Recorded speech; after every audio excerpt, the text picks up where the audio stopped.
Voilà, donc les aliments fermentés, ils sont nombreux.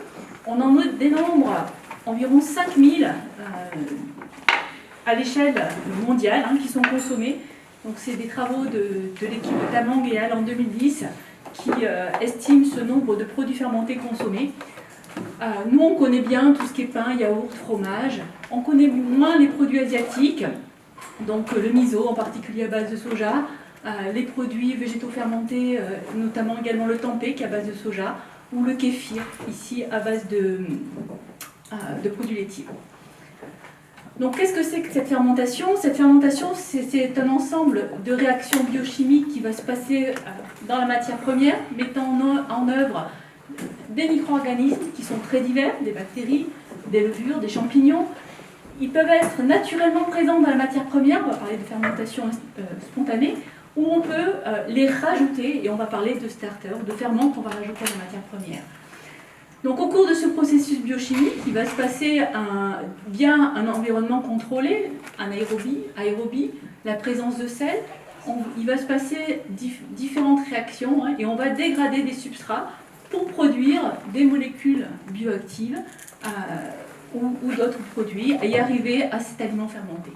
Donc ce qu'il faut retenir, c'est que c'est un procédé très ancien, plutôt sobre, puisqu'il demande finalement la présence simplement de micro-organismes, plutôt durable, et je vais dire hautement flexible, parce qu'il va être applicable à un grand nombre de matières premières, également applicable à différentes échelles, puisqu'on peut pouvoir fermenter à domicile, à l'échelle artisanale ou à l'échelle industrielle. Donc ce procédé ancien, finalement, sa cible initiale, c'était augmenter la durée de vie des produits, améliorer la sécurité sanitaire des aliments et améliorer les qualités organoleptiques des produits. Et c'était ces trois fonctions-là qui étaient recherchées au travers de la fermentation. Donc, ces produits traditionnels, cette fermentation, qui est un procédé traditionnel, finalement, on le redécouvre aujourd'hui. On le redécouvre, on a dit que c'était très ancien, il y a plus de 10 000 ans, mais on voit aujourd'hui apparaître de nombreux ouvrages sur la fermentation, de nombreux blogs, des festivals organisés, des personnes qui échangent des recettes pour fermenter à domicile. Et il y a un engouement autour de ces aliments fermentés. Alors pour analyser un peu ce phénomène, c'est parce que finalement ces aliments industriels, ils sont pointés du doigt comme responsables de nombreuses maladies métaboliques, une consommation trop importante, et finalement on recherche une naturalité, des aliments plus naturels, et il y a un mouvement drivé par une recherche de meilleure santé, et on voit apparaître la fermentation comme un levier pour aller vers une alimentation plus saine. Alors, est-ce que donc ça, c'est on va dire ce qui se passe un peu dans la société civile. Qu'est-ce qui se passe d'un point de vue de la science autour de la fermentation? En termes d'articles, ça reste relativement, quand on met le mot-clé, aliments fermentés, un nombre assez réduit. Si on compare à environ 10 000 articles par rapport au mot-clé aliments, où on en a pas loin de 800 000, on a un nombre d'articles qui reste relativement réduit. Alors une augmentation quand même forte, comme de nombreux thèmes de recherche, mais également parce qu'il y a eu des évolutions des outils moléculaires, de séquençage, de métagénomique, de métatranscriptomique, de métabolomique. Et aujourd'hui, on a une meilleure connaissance de cette diversité microbienne qui est présente dans nos aliments. On connaît mieux ce microbiote de l'aliment. On connaît mieux également les fonctions, on connaît mieux les micro-organismes présents. Et on a aujourd'hui des centres de ressources biologiques dans lesquels on va préserver ces micro-organismes, connaître leur génome, connaître leur phénotype également. Donc, je rappelle quelques éléments sur les bénéfices de la fermentation.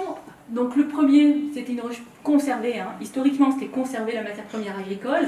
Donc, ces bénéfices sanitaires, finalement, sur les légumineuses, à ma connaissance, je ne suis pas sûre qu'on connaisse beaucoup de choses, mais par contre, on connaît beaucoup de choses sur les produits laitiers en particulier, et on sait qu'on est capable d'avoir des associations de micro-organismes qui vont protéger, par exemple, contre la listeria, avec des travaux sur le Sanectaire, où on a fait des consortiums qui ont des activités clairement identifiées anti-listeria. Donc il y a une coopération entre micro-organismes qui va permettre de mieux préserver. Donc les mécanismes ne sont pas forcément bien connus. On sait que dans ces consortiums-là, il y a des concentrations en lactate, en acétate plus élevées. On sait qu'on peut avoir des production de bactéries aussi, de composants antimicrobiens, on peut avoir des phénomènes également de compétition pour expliquer cette biopréservation. Les bénéfices nutritionnels, ce qui semble driver l'intérêt pour les aliments fermentés, finalement, il y a pas mal de choses sur les produits laitiers, beaucoup moins sur les produits à base de légumineuses ou les produits végétaux fermentés. On a des études cliniques qui montreraient qu'il y a un effet sur le diabète de type 2, des maladies cardiovasculaires. Bon, les preuves sont quand même à renforcer pour bien comprendre ce lien alimentation, santé et aliments fermentés. Par contre, une étude coréenne de 2016, donc, sur une cohorte qui a tendance à manger quand même plutôt des produits végétaux fermentés, notamment à base de soja, avec un design sur des typologies de régimes, notamment un régime à haute on va dire, consommation de produits fermentés, puisque dans ce régime, c'était près d'une centaine de fois par mois où le consommateur mangeait un aliment fermenté. On a montré clairement qu'il y avait un effet sur des dermatites atopiques qui étaient moins fréquentes chez ces populations qui mangeaient beaucoup de produits fermentés. Donc des liens peut-être avec des questions d'allergie qui sont dans la littérature des choses qu'on met également en avant. Mais ces micro-organismes qui sont présents dans l'aliment, ils vont aussi induire des productions de vitamine B, de vitamine K qui vont être également intéressantes.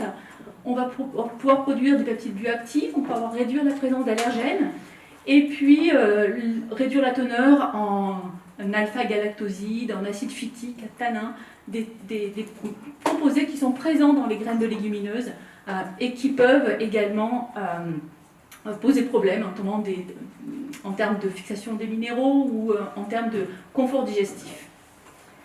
Et puis un autre élément, c'est que quand on consomme un aliment fermenté, on consomme un microbiote avec des micro-organismes vivants, des micro-organismes morts, et puis avoir des effets probiotiques éventuellement qui peuvent être mis en avant, mais sur lesquels encore il manque beaucoup de connaissances.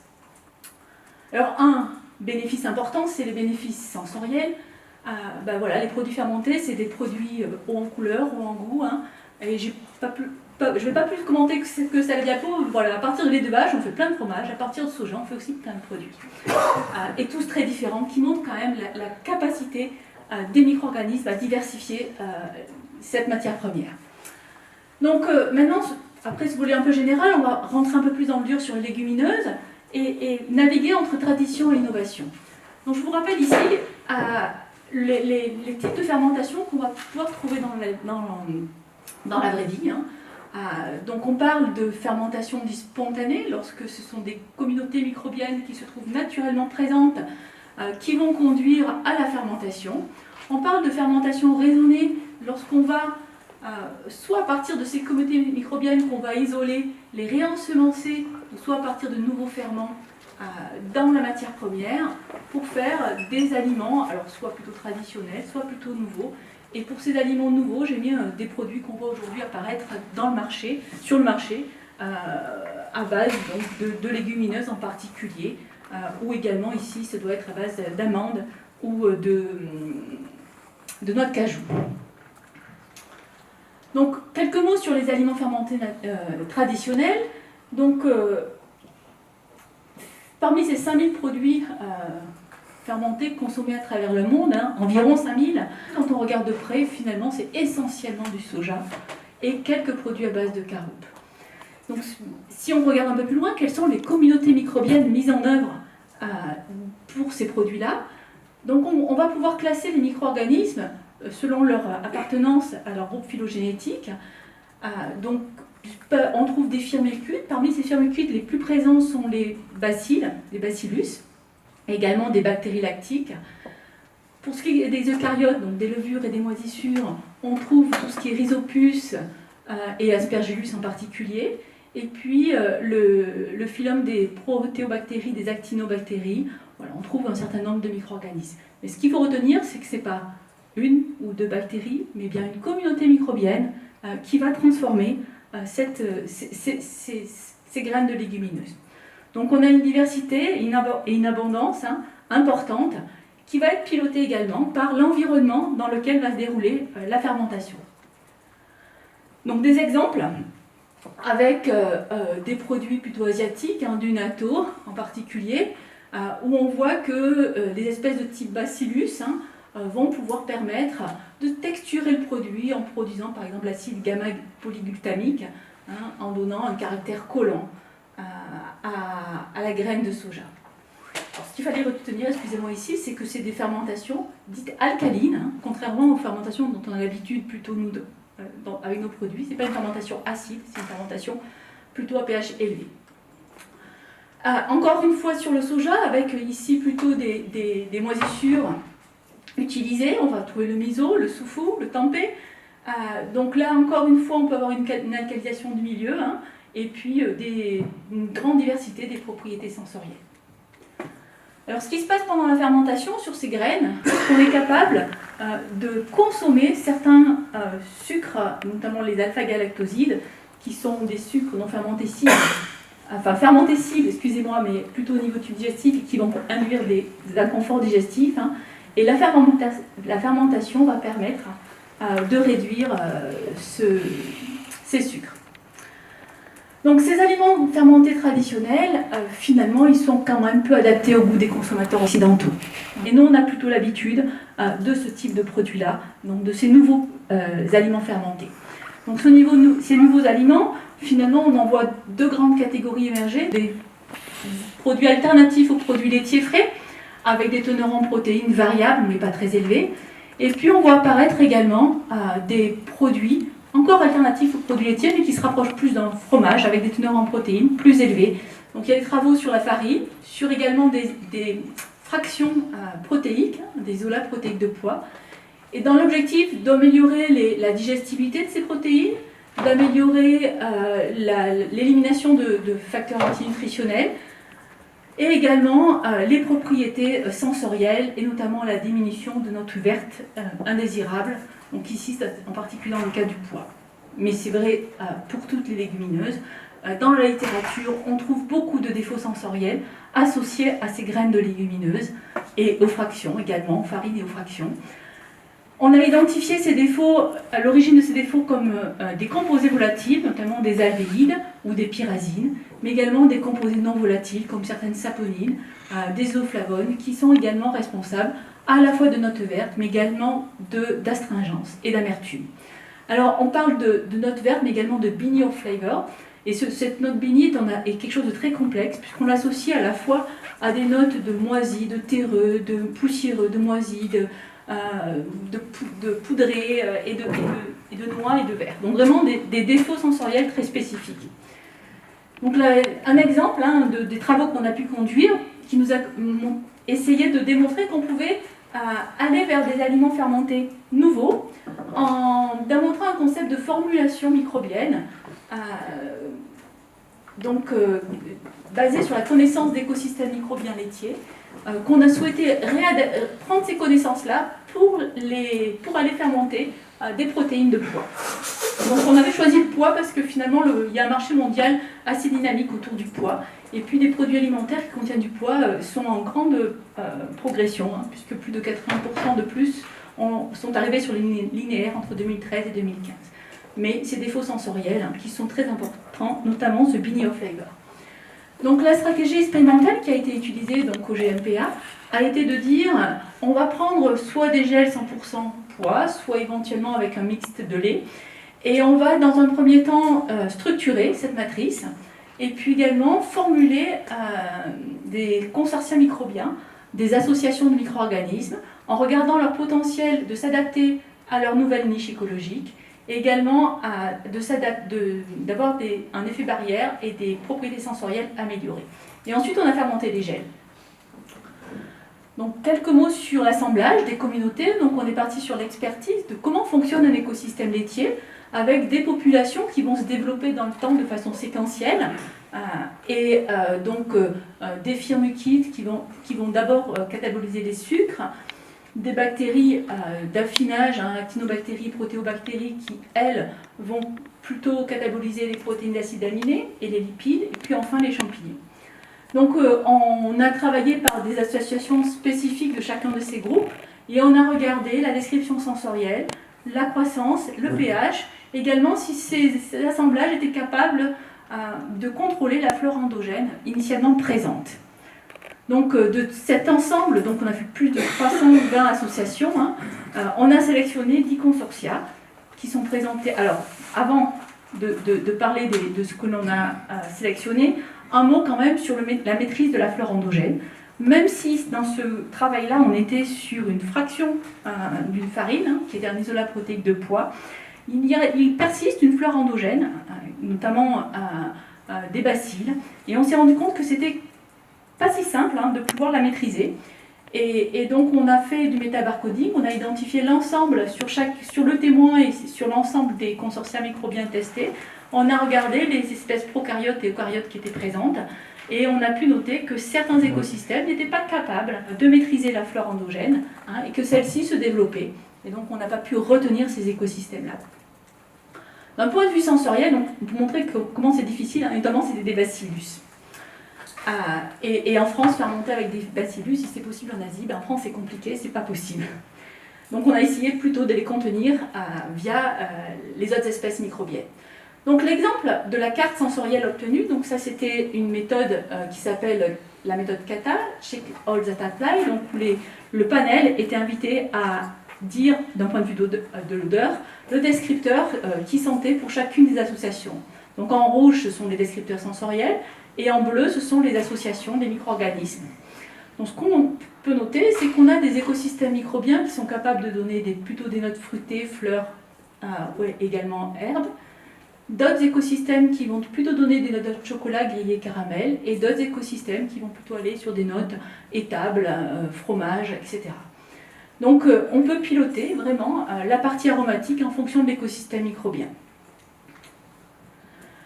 Ensuite, ces écosystèmes, on les a mis dans nos différents systèmes, dans nos différents gels, à base de lait uniquement, d'un mix lait plus pois, et essentiellement pois. Et sur l'ensemble de ces fromages-là et des différents écosystèmes sélectionnés, on a dénombré les micro-organismes, on a regardé les propriétés rhéologiques, on a regardé les composés volatiles qui étaient présents, et on a fait un des profils sensoriels, à la fois l'odeur, mais également on a goûté les produits pour faire un profil complet, arôme et saveur. Donc on a pu montrer que ces écosystèmes étaient capables de dégrader les composés volatiles responsables de la note verte, donc en faisant de la chromatographie couplée à l'olfactométrie. On a pu voir qu'on était capable de faire disparaître tout ce qui était note verte et regarder l'apparition de notes fruitées en particulier avec certains écosystèmes. De façon globale, lorsque maintenant on fait une cartographie en mettant à la fois l'ensemble des produits, donc c'est une analyse factorielle multiple, où on a à la fois les composés volatiles produits, les descripteurs sensoriels ici en rouge et les acides aminés libérés dans la matrice, on a pu voir que lorsqu'on fermentait, on avait à la fois développement d'amertume dans certains produits, notamment les produits avec des consortia microbiens plutôt d'origine végétale. On avait également apparition de notes grillées qu'on pouvait associer à la présence de furane, et des notes fruitées qu'on a pu associer à la présence de butane de 3-dione ou des composés également d'autres alcools. Donc clairement on a pu améliorer la qualité organoleptique des gels enrichis en protéines végétales par la fermentation et moduler certains défauts, notamment d'arômes et des saveurs en fonction des écosystèmes microbiens. Donc voilà un exemple d'innovation où on a de la connaissance d'un écosystème laitier qu'on a formulé pour l'appliquer à du pois. Donc les conclusions, c'est qu'il y a de nombreux bénéfices à l'usage des micro-organismes pour mieux préserver, transformer, fonctionnaliser des légumineuses, qu'on peut revisiter les procédés de fractionnement également via l'utilisation de communautés microbiennes. On peut imaginer ne pas vouloir aller à un produit fini, mais travailler sur des fractions intermédiaires. On peut bien évidemment aller vers de nouveaux produits inspirés de procédés traditionnels, mais pour ça il faut travailler sur des méthodes pour assembler ces communautés microbiennes pour des fonctions cibles. Donc je pense que dans les exposés suivants, vous allez voir qu'aujourd'hui, on a quand même des connaissances sur les génomes pour pouvoir aller à soit de la connaissance experte, soit de la connaissance des génomes, pour essayer d'aller vers ces assemblages, qui est un gros travail. Il y a besoin de recherche dans ce domaine-là. Il y a besoin également de mieux cibler les attentes des consommateurs et de l'ensemble des acteurs de la filière pour avoir une approche complètement intégrée de cette nouvelle offre alimentaire, on va dire peut-être plus saine et plus durable, et explorer le plus largement possible les périmètres d'innovation en termes de texture, d'arôme, de goût et de saveur. Par exemple, les notes de chocolat qu'on a pu obtenir pourraient être intéressantes pour faire plutôt des desserts. Et puis un dernier point sur aliments fermentés et les bénéfices santé. Là, clairement, il y a besoin de plus de recherche pour mieux comprendre les liens et aller vers le développement de ces produits-là. Je vous remercie de votre attention et je vous ai mis le château de Grignon pour terminer cette présentation.